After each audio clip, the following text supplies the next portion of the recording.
തിരഞ്ഞെടുപ്പിൻ്റെ 4 ഘട്ടങ്ങൾ കഴിഞ്ഞു. ഇനി 3 ഘട്ടങ്ങൾ മാത്രമേ ഉള്ളൂ. രാഹുൽ ഗാന്ധിയുടെ അഭിപ്രായത്തിൽ ജൂൺ 4-ാം തീയതി തിരഞ്ഞെടുപ്പ് വിധി വരുമ്പോൾ ഇന്ത്യ മുന്നണിക്ക് വ്യക്തമായ ഭൂരിപക്ഷം കിട്ടി അധികാരത്തിൽ വരാൻ സാധ്യതയുണ്ട് എന്നാണ്. ഇതിന് എത്രത്തോളം സാങ്കത്യമുണ്ട് എന്നാണ് നമ്മൾ ചർച്ച ചെയ്യുന്നത്. തിരഞ്ഞെടുപ്പിൻ്റെ പ്രക്രിയ ആരംഭിച്ചതിന് ശേഷം ഇത്രത്തോളം 2 മാസത്തോളം നീണ്ടുനിന്ന ഒരു ദീർഘമായൊരു പ്രക്രിയയിൽ രാഷ്ട്രീയ സംഭവവികാസങ്ങൾ മാറിമറിഞ്ഞു വന്നത് ഭരണകക്ഷിയുടെയും പ്രതിപക്ഷത്തിൻ്റെയും ഭാഗ്യനിർഭാഗ്യങ്ങളെ ചൂണ്ടിക്കാണിക്കുന്ന ഒത്തിരി കാര്യങ്ങളുണ്ടായി എന്നുള്ളതാണ്.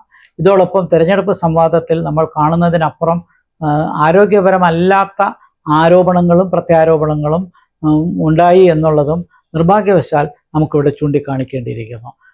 തിരഞ്ഞെടുപ്പ് തുടങ്ങിയ കാലഘട്ടത്തിൽ വികസന കാര്യങ്ങൾക്കും സാമൂഹ്യക്ഷേമ പരിപാടികൾക്കുമൊക്കെ ഊന്നൽ നൽകുന്ന ചർച്ചയാണ് ഉണ്ടായിരുന്നെങ്കിൽ, പക്ഷെ അവസാനത്തെ ലാപ്പിലെത്തുമ്പോൾ കഷ്ടിച്ച് കഴിഞ്ഞ 3 ആഴ്ചയ്ക്കിടയിൽ ഉണ്ടായ ചർച്ചകളിലെല്ലാം വർഗീയമായ, പ്രാദേശികമായ, അങ്ങനെ പ്രൈമോർഡിയലായ ഘടകങ്ങൾ ഉൾക്കൊള്ളുന്ന കാര്യങ്ങളിലേക്ക് രാഷ്ട്രീയ ചർച്ച പോയി എന്നുള്ളത് നിർഭാഗ്യകരമായൊരു വസ്തുതയാണ്.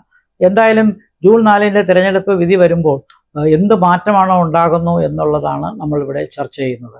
രാഹുൽ ഗാന്ധി പ്രതീക്ഷിക്കുന്ന പോലെ ഇന്ത്യ മുന്നണി അധികാരത്തിൽ വരുമെന്ന് ഞാൻ വിശ്വസിക്കുന്നില്ല. അതിൻ്റെ പ്രധാന കാരണം പ്രതിപക്ഷ ഐക്യം വളരെ താമസിച്ചാണ് ഉണ്ടായത്. മാത്രമല്ല, ഇന്ത്യ മുന്നണിയുടെ മറ്റൊരു പരിമിതി എന്ന് പറയുന്നത് പലയിടത്തും അവർക്ക് പരസ്പരം സഹായിക്കാൻ പറ്റാത്ത സാഹചര്യം ഉണ്ടായി എന്നാണ്. ഇത് ഇന്ത്യ മുന്നണിയിലെ കക്ഷികൾ തമ്മിൽ സൗഹൃദപരമായ മത്സരങ്ങൾ ഉണ്ടായി എന്ന് മാത്രമല്ല ഞാൻ ഈ പറയുന്നത്. ഏറ്റവും നല്ല ഉദാഹരണം, ഏതെങ്കിലും ശിവസേനയ്ക്ക് ഷിൻഡെ ഫാക്ഷൻ, മഹാരാഷ്ട്രയിലെ NCPയുടെ ശരത് പവാർ, ഇദ്ദേഹത്തിൻ്റെ പാർട്ടിക്ക് മറ്റെവിടെയെങ്കിലും ഇന്ത്യ മുന്നണി കക്ഷികളെ സഹായിക്കാൻ കഴിയുമോ? അപ്പോൾ ചുരുക്കത്തിൽ മറ്റൊരു സംസ്ഥാനത്ത് ആ സഖ്യകക്ഷിക്ക് സഹായിക്കാൻ പറ്റില്ല. DMKക്ക് തൂത്തുവാരി വിജയം തമിഴ്നാട്ടിൽ കിട്ടുമെങ്കിലും DMKയുടെ പിന്തുണ കർണാടകയിലോ ആന്ധ്രയിലോ തെലങ്കാനയിലോ ഇന്ത്യയിലെ മറ്റേതെങ്കിലും സംസ്ഥാനത്തുണ്ടോ? അപ്പോൾ പരസ്പരം സഹായിക്കാനുള്ള ഫാക്ടേഴ്സ് ഇല്ല. അതേസമയം പ്രാദേശികമായി ഒതുങ്ങി നിൽക്കുന്ന പ്രാദേശിക കക്ഷികളും കുറച്ച് ദേശീയ കക്ഷികളും ചേർന്ന ഒരു മുന്നണിയാണ് ഇന്ത്യ മുന്നണി. അതുകൊണ്ട് തന്നെ വളരെ ശക്തമായി നിൽക്കുന്ന BJPയെ തകർക്കാൻ പറ്റുന്നൊരു സാഹചര്യം ഉണ്ടായി എന്ന് തോന്നുന്നില്ല. തെരഞ്ഞെടുപ്പിൻ്റെ ആദ്യത്തെ 1-2 ഘട്ടങ്ങളിൽ തെരഞ്ഞെടുപ്പിലെ പോളിംഗ് ശതമാനം വളരെ കുറഞ്ഞപ്പോൾ അത് BJPക്കെതിരെയുള്ള ഒരു സന്ദേശമായി പലരും ധരിച്ചിരുന്നു. വാസ്തവത്തിൽ മോദി തരംഗം അപ്പോഴുണ്ടായില്ല എന്നുള്ളൊരു വസ്തുതയാണ്. പക്ഷേ 3-ാം ഘട്ടം എത്തിയപ്പോൾ ഈ പോളിംഗ് ശതമാനം കഴിഞ്ഞ തവണത്തെ അത്രയും വന്നില്ലെങ്കിലും പഴയ 1-2 ഘട്ടങ്ങളിൽ ഉള്ളതുപോലെ അത്ര കുറഞ്ഞ് കണ്ടിട്ടില്ല. 3% കുറഞ്ഞു എന്നുള്ളതാണ്. ഇപ്പോൾ ഇന്നലെ നടന്ന 4-ാം ഘട്ടത്തിലെ തെരഞ്ഞെടുപ്പ് കൂടി ശ്രദ്ധിച്ചു കഴിഞ്ഞാൽ പോളിംഗ് ശതമാനം കാര്യമായി തന്നെ വർദ്ധിച്ചിട്ടുണ്ട്. അപ്പോൾ കഴിഞ്ഞ തവണത്തെ പോലെ അതിനടുത്തെത്തുന്ന രീതിയിലുള്ള പോളിംഗ് ശതമാനം ഇപ്പോഴേ ആയിക്കഴിഞ്ഞു. അപ്പോൾ ഇനി വരെ നടക്കാൻ പോകുന്ന കേന്ദ്രങ്ങൾ കൂടുതലും ഉത്തരേന്ത്യയിലാണ്, ഇപ്പോൾ BJPയുടെ ശക്തി ദുർഗങ്ങളിലാണ്. ഇപ്പോൾ പോളിംഗ് ശതമാനം ആവേശം കൊള്ളാനുള്ള സാധ്യതയുണ്ട്. അതുകൊണ്ടാണ് മോദിയുടെ നോമിനേഷൻ പേപ്പർ കൊടുക്കുന്നതിന് മുമ്പുള്ള അദ്ദേഹത്തിൻ്റെ തിരഞ്ഞെടുപ്പ് പ്രചരണം ബനാറസിലും ഉത്തർപ്രദേശിലും ശക്തമായി കാണുന്നത്. അപ്പോൾ ചുരുക്കത്തിൽ ആവേശകരമായ ഒരു തിരഞ്ഞെടുപ്പ് പ്രചരണത്തിലേക്ക് ഇനി അങ്ങോട്ട് പോകുമ്പോൾ, കൂടുതൽ മത്സരം ശക്തിപ്പെടുമ്പോൾ അത് വ്യക്തമായൊരു വിധിയിലേക്ക് കൊണ്ടെത്തിക്കുമെന്നുള്ളതിന് സംശയമില്ല. മറ്റൊരർത്ഥത്തിൽ പറഞ്ഞാൽ ഈ തെരഞ്ഞെടുപ്പിൽ ധ്രുവീകരണം ശക്തമായി ഉണ്ടായി എന്നുള്ളതാണ്. മറുവശത്ത് പ്രതിപക്ഷ മുന്നണികൾ ഒറ്റക്കെട്ടായി നിൽക്കാൻ വൈകിയെന്നും ചിലയിടങ്ങളിൽ സൗഹൃദ മത്സരങ്ങൾ ഉണ്ടായി എന്നുള്ളത് നമ്മൾ മനസ്സിലാക്കണം. മാത്രമല്ല, ഈ പരസ്പരം സഹായിക്കാൻ പറ്റാത്ത പല മേഖലകളും ഉള്ളതുകൊണ്ട് ഇന്ത്യ മുന്നണിക്ക് വലിയൊരു വിജയം ഉണ്ടാക്കാൻ കഴിയുമെന്ന് ഞാൻ പ്രതീക്ഷിക്കുന്നില്ല. മറുവശത്ത് BJPക്ക് 400 സീറ്റ് ഒരിക്കലും ഉണ്ടാകാൻ പോകുന്നില്ല, 370 350 ഉണ്ടാകാൻ പോകുന്നില്ല. അറ്റ് ദി മോസ്റ്റ് NDA സഖ്യത്തിന് കിട്ടാൻ സാധ്യത ഒരു 310 320 സീറ്റുകളാണ്. ഇതിനപ്പുറം ഞാൻ കാണുന്നില്ല. പക്ഷേ ഭൂരിപക്ഷം NDA മുന്നണിക്കാണ്. അപ്പോൾ 290 300 സീറ്റിനടുത്ത് BJPയും ബാക്കി അവരുടെ സഖ്യകക്ഷികൾ ഉൾപ്പെടെ ഒരു 320 ആണ് പ്രതീക്ഷിക്കുന്നത്. അപ്പോൾ മറുവശത്ത് ഇപ്പോൾ ഉള്ള INDA മുന്നണിക്കകത്ത് ഒരു 200 സീറ്റുകൾക്ക് അടുത്ത് വരെ കിട്ടാനുള്ള സാധ്യത ഞാൻ കാണുന്നു. അതിൽ കോൺഗ്രസിന് 90 സീറ്റുകൾ അടുത്ത് കാണുന്നുണ്ട്. DMKയുടെ വിജയം വ്യക്തമായിരിക്കും. ഇന്ത്യ മുന്നണിയുടെ ഭാഗമല്ലെങ്കിലും തൃണമൂലിന് വലിയ വെല്ലുവിളി നേരിടുന്ന പശ്ചിമ ബംഗാളിൽ BJP കാര്യമായ നേട്ടങ്ങൾ ഉണ്ടാക്കും. പക്ഷേ തൃണമൂലിനെ പൂർണ്ണമായി തുടച്ചു നിൽക്കാൻ BJPക്ക് കഴിയത്തില്ല. പ്രതിപക്ഷ കക്ഷികളുടെ ചില മേഖലകളിലെ പ്രവർത്തനം ശക്തമായിരിക്കും. അത് തെലങ്കാനയിലും ആന്ധ്രയിലും ഒക്കെ കോൺഗ്രസ് കുറച്ചുകൂടി കഴിഞ്ഞ തവണത്തേക്കാൾ പെർഫോമൻസ് കൂട്ടും.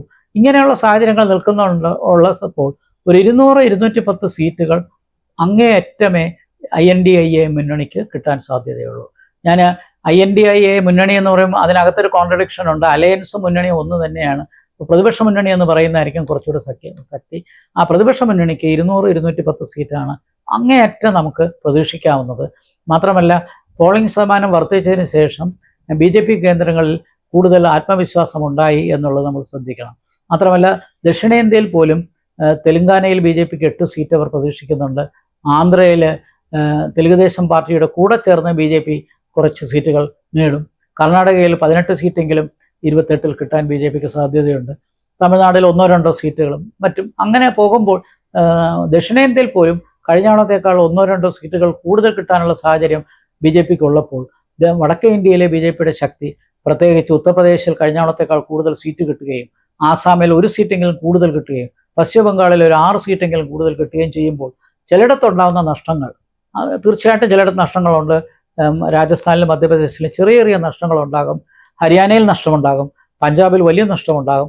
ഇങ്ങനെയുള്ള മേഖലയിൽ ഈ നഷ്ടവും ലാഭവും മാറി മാറി വരുന്നത് കൊണ്ട് ഭാഗ്യനിർഭാഗ്യങ്ങളുണ്ടെങ്കിലും അന്തിമമായിട്ട് NDA സഖ്യത്തിനുള്ള വിജയ സാധ്യതയാണ് കാണുന്നത്. അതുകൊണ്ട് പ്രതിപക്ഷ മുന്നണി വിജയിക്കുമെന്ന് കരുതുന്നില്ല. ആ സ്ഥാനത്ത് ശക്തമായൊരു പ്രതിപക്ഷ മുന്നണി ഇപ്പോഴുണ്ടാകും.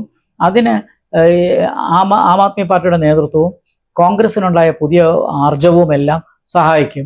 അങ്ങനെ നോക്കുമ്പോൾ INDA മുന്നണിക്ക് ഒരു ശക്തിയായി വരാൻ, പ്രതിപക്ഷ ശക്തിയായി വരാനുള്ള സാധ്യത കാണുന്നുണ്ട്. മമതാ ബാനർജി ഈ തെരഞ്ഞെടുപ്പ് കഴിയുമ്പോൾ ഏത് മേഖലയിൽ ചെല്ലുമെന്ന് നമുക്ക് പ്രവചിക്കാൻ പറ്റില്ല. ചിലപ്പോൾ NDA തന്നെ സഹായിക്കാൻ സാധ്യതയുണ്ട്. എന്തായാലും രാഹുൽ ഗാന്ധിയുമായി ഒത്തുചേർന്ന് പോകുന്നൊരു രാഷ്ട്രീയം ഇതുവരെ മമതാ ബാനർജിയുടെ ഭാഗത്തു നിന്ന് നമ്മൾ കണ്ടിട്ടില്ല. അങ്ങനെ ഒരു പരിമിതി അവിടെയുണ്ട്. ഒറീസയിലെ ബിജു ജനതാദൾ തോറ്റാലും ജയിച്ചാലും NDA മുന്നണിയിലാണ്, BJP മുന്നണിയിലാണ് ചെന്നെത്തുന്നത്. അപ്പോൾ ചുരുക്കത്തിൽ ഞാൻ കാണുന്നത് പ്രതിപക്ഷ മുന്നണിക്ക് 210 സീറ്റുകളും മറുവശത്ത് അങ്ങേയറ്റം NDA മുന്നണിക്ക്, BJP നേതൃത്വം നൽകുന്ന NDA മുന്നണിക്ക് അങ്ങേയറ്റം 320 സീറ്റുമാണ്. ഇതാണ് ഇപ്പോഴത്തെ സാഹചര്യത്തിൽ നമുക്ക് കാണാവുന്നത്. ഈ BJPക്ക് 320-നപ്പുറം ഒരു സീറ്റും കിട്ടാനുള്ള സാഹചര്യം ഇപ്പോൾ കാണുന്നില്ല. കുറച്ച് കുറയുമെങ്കിലേ ഉള്ളൂ. പക്ഷെ എന്നാലും കേവല ഭൂരിപക്ഷത്തിനുള്ള എല്ലാ സാധ്യതയും NDA മുന്നണിക്ക് സാധ്യതയുണ്ട്. അതുകൊണ്ട് പ്രതിപക്ഷ മുന്നണിയുടെ ഒരു ഭൂരിപക്ഷം ഉണ്ടാകുമെന്നുള്ള പ്രതീക്ഷ അത് അസ്ഥാനത്താണെന്നാണ് എൻ്റെ ഒരു അഭിപ്രായം.